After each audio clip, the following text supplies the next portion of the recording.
Pittsburgh Steelers have signed quarterback Aaron Rodgers, 41-year-old Aaron Rodgers, as he agreed to a one-year, $13.65 million contract with $10 million guaranteed, a max value of $19.5 million, as there is $5.85 million in incentives that he could earn relating to playing time and overall team performance. And so, Jaevon, I'm going to toss this to you first. What do you think about the Steelers signing Aaron Rodgers? I think it really just was.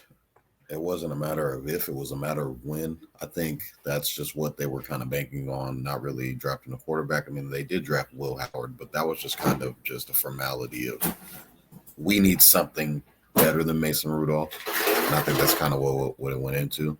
So I think we saw his first couple of pictures today, like at minicamp, which is so weird. It's giving Brett Favre at the Jets. It's Brett Favre at the Jets. It's Michael Vick on the Steelers.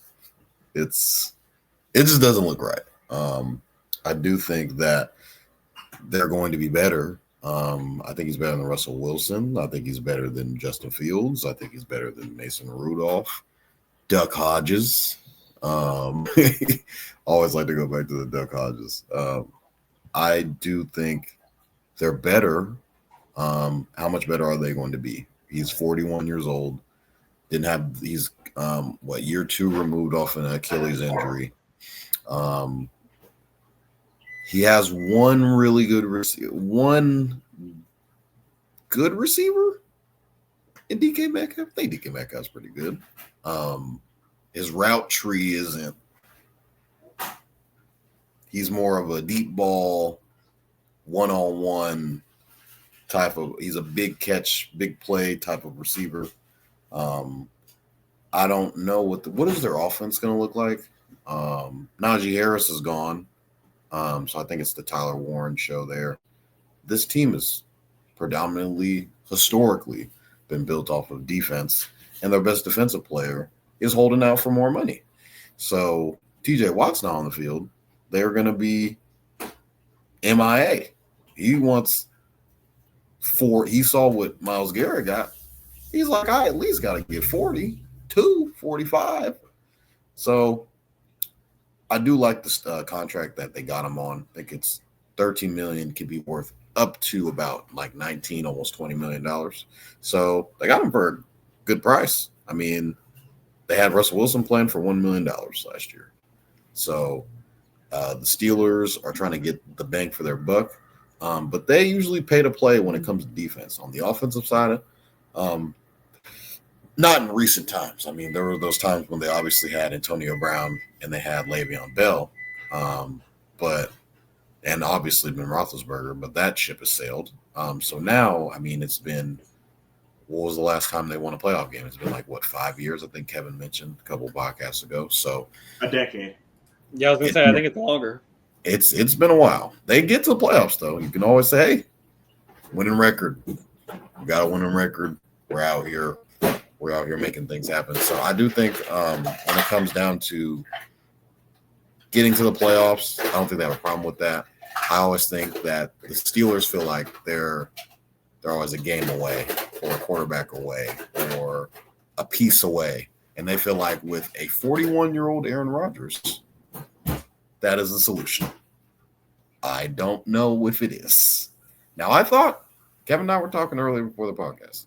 Now, I thought when Aaron Rodgers came to the Jets, right hand up, thought the Jets were back.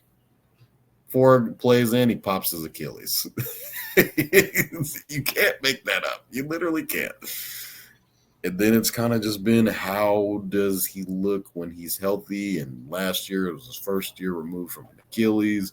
He's 40. And now, I do think Aaron Rodgers can still spin it. Do I think the Steelers make the playoffs? Absolutely. I think they'll probably be in the playoffs again. Are they going to win the division? No. I don't think they're better than the Ravens.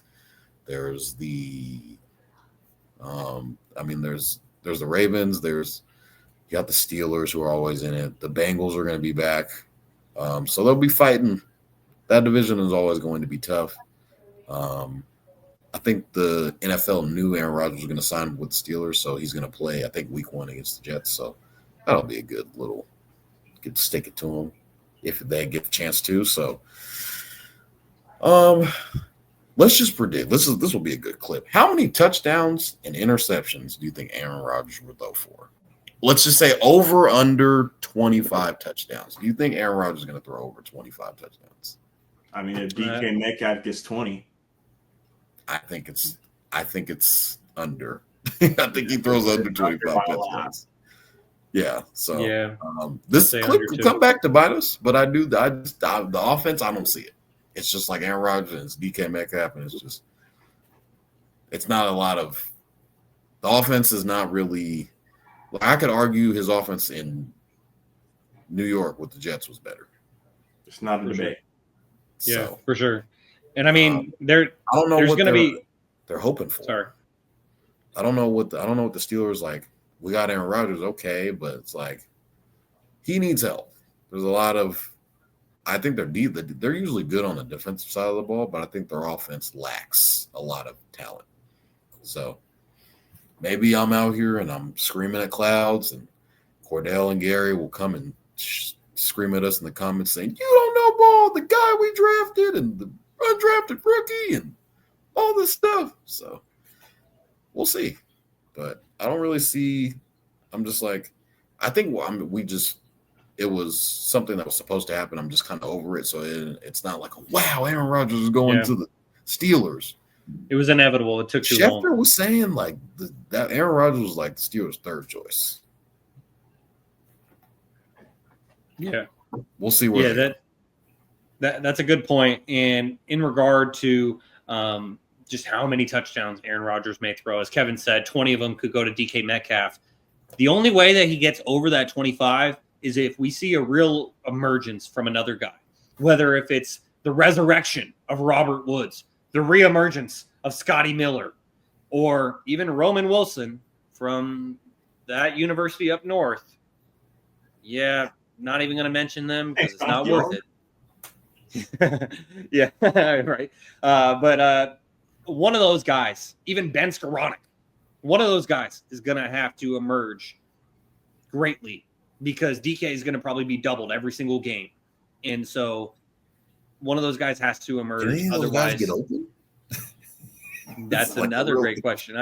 That's another great question. Maybe Pat Freiermuth has a big year at tight end because none of those other wide receivers can get open. DK's getting doubled. So then they just find Freiermuth over the middle or dumping it off to Freiermuth like they could with Jalen Warren coming out of the backfield or even Caleb Johnson. So it'll be interesting. But, Kevin, what do you think about the Steelers signing Aaron Rodgers? Trash.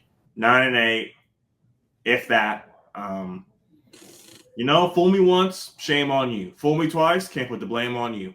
Toddy said it was a conversation about which offense was better, the Jets or the Steelers. It's the Jets by a mile. Nick Anderson, Last Dance. When Michael Jordan came back, they said 45 ain't 23. Number 8 is not number 12. I'll tell you that much. Number 8 is not number 12. We've seen Aaron Rodgers be on this downfall, and I get it, like Toddy mentioned, 3 quarters in, he pops the Achilles, so that year is really a toss-up. But you bring in Devontae Adams and Garrett Wilson, you tell me you don't make the playoffs.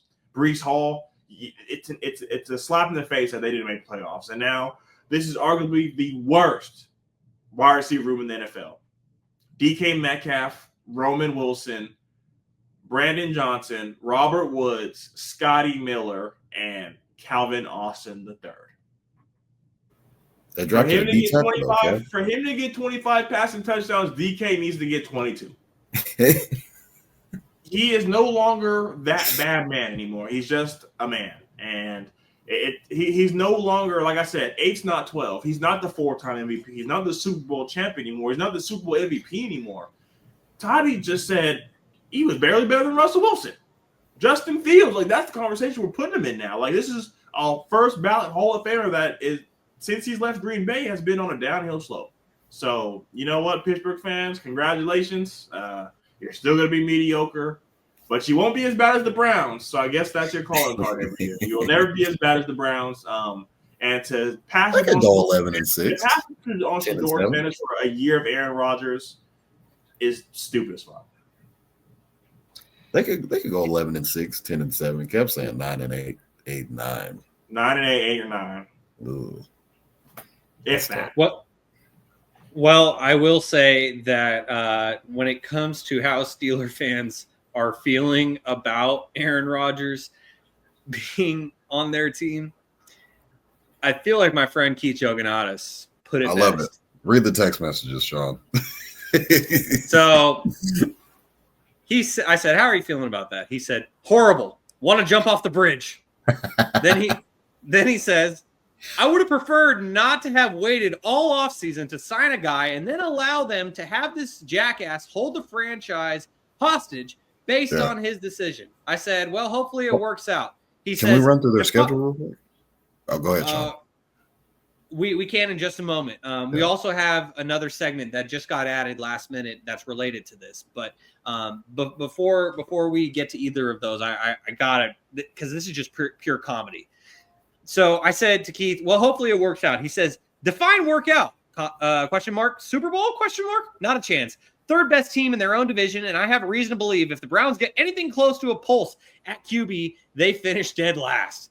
And and then it's just hilarious. And then he even said, "Problem is you gave Metcalf that huge deal. He's not coming to lose." And then Keith proceeded to send me a photo of the Aaron Rodgers press conference today, and he just said 2 words. He said, "Life sucks." And I'm like, "Geez, oh my gosh, is it really that bad?" Can't be that bad. Apparently, it's that bad. So, Jaevon, let's just take a moment and let's go through the Steelers schedule. So, I'm pulling it up right now. So, the Steelers. Oh, this is interesting. Yeah. The Steelers start the season against the New York Jets on the road in New Jersey against the New York Jets, Aaron Rodgers' former team. Steelers are favored by 3 points. There you go. And so, just for the sake of this segment, I'll say the matchup. You and I say whether if it's a win or loss, and I'll try to count the wins on one hand, or maybe 2 hands if it gets to that point. All right, so Steelers versus Jets. You know that I am the founding member of the Justin Fields fan club, so I'm going to say that's a loss for the Steelers. I think the Steelers win this game. All right, so I'm going to count how many wins you got for them. So then the Seahawks visit Pittsburgh. DK Metcalf revenge game. What's your take? I think they beat the Seahawks. I think they beat the Seahawks as well. Sam Darnold will not be the same without Kevin O'Connell. All right, so then the Steelers, they play at New England against the Patriots. I still think the Steelers won that game. I think the Steelers won that game too. I'm not really believing in Drake May. 3-0. Vikings at the Steelers. It's a loss. That's a loss. I agree. And so right now, Jaevon, you have the Steelers starting the season 3-0. 3-1. Yeah, 3-0, and then 3-1 after the Vikings game. So then that brings us to October after their bye week. They host the Browns. Yeah, they'll win that game. Well, did you see what Myles Garrett had to say today? What did he say? He commented on the Aaron Rodgers signing, and his quote was, I'm going to pull it up just so I make sure that I get it completely correct. He said, "I think it's a good opportunity to put him in the graveyard. Give me the Browns." Right on. Joe Flacco is going to be the quarterback. Maybe. Or Shador. Or Mr. Gabriel. I don't know. Or Kenny Pickett. See. Oh, nope. I'm not a believer in 2 glove. All right, so Jaevon, that puts the Steelers at 4 wins through 5 games on your record. So then the Steelers play at the Bengals on Thursday night. Loss. All right. Then they host the Packers, another Aaron Rodgers former team. Loss. All right. They host the Colts. Win. They play at the Chargers.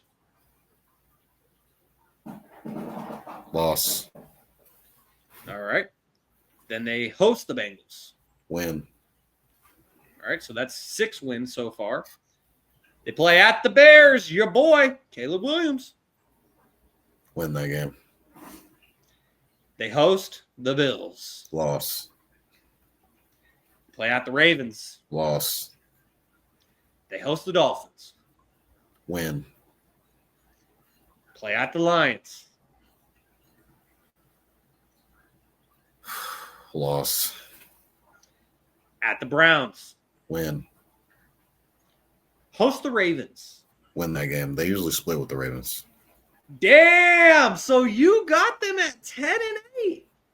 10-7? No, excuse me, 10-7. 10-7. Yeah, I was thinking about the 18 weeks.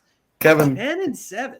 Kevin said 9-8. I was like, they're like 10-7, 11-6. I feel like one of those division games will probably go a different way or so. Those division games really matter for them because they usually always beat up on each other. So, yeah, 10-7. That's doable. They won 10-7 last year. I think so. 10-7. All right, just I was trying to keep track of the games that you had them winning and the games that I had them winning, and I wasn't able to keep track of both. So you have them at 10-7. So I have them beating the Jets, Seahawks, Patriots, Browns, Colts, Bears, Dolphins, Browns again, and the Ravens. 10-7. All right, so let me go through this real quickly, just because this is relevant. So, as I said at the top, Justin Fields fan here. I'm gonna say that's a loss. So they're 0-1. Host the Seahawks, they win 1-1. Play out the Patriots, I think that's a win, 2-1. Host the Vikings, that's a loss, 2-2. Host the Browns, I'm gonna say Joe Flacco starting that game gets them to 2-3. At the Bengals on Thursday Night Football. I have them beating the Browns in that first game, so that gets them to 3-2. Then at home, on the road. I'm fucking this up. On the road at Cincinnati on Thursday Night Football, I think that's a loss. That gets them to 3-3. Hosting the Packers, I think that's a loss, 3-4. Hosting the Colts, that's a win, 4-4.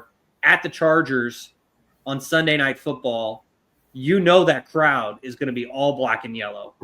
Give me the Steelers in that one, 5-4. I think they lose to the Bengals again, even though you made a great point about that division just eating itself alive. But I'm going to say they lose to the Bengals again, 5-5. I think they beat the Bears, so that gets them to 6-5. Lose to the Bills, 6-6.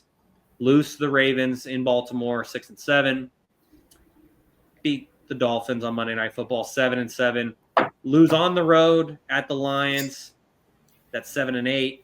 I think that they win in Cleveland to end the year, the calendar year at least. So that gets them to 8-8. And then at home against the Ravens to end the regular season, I think the Ravens are going to win that one. So I got them at 8-9. So, I mean, even 8 wins. That's not terrible. So you got them at 10-7. I got them at 8-9. Last year, and they had Russell Wilson and Justin Fields as their quarterbacks. So that's a great point. That is a very good point. So we shall see.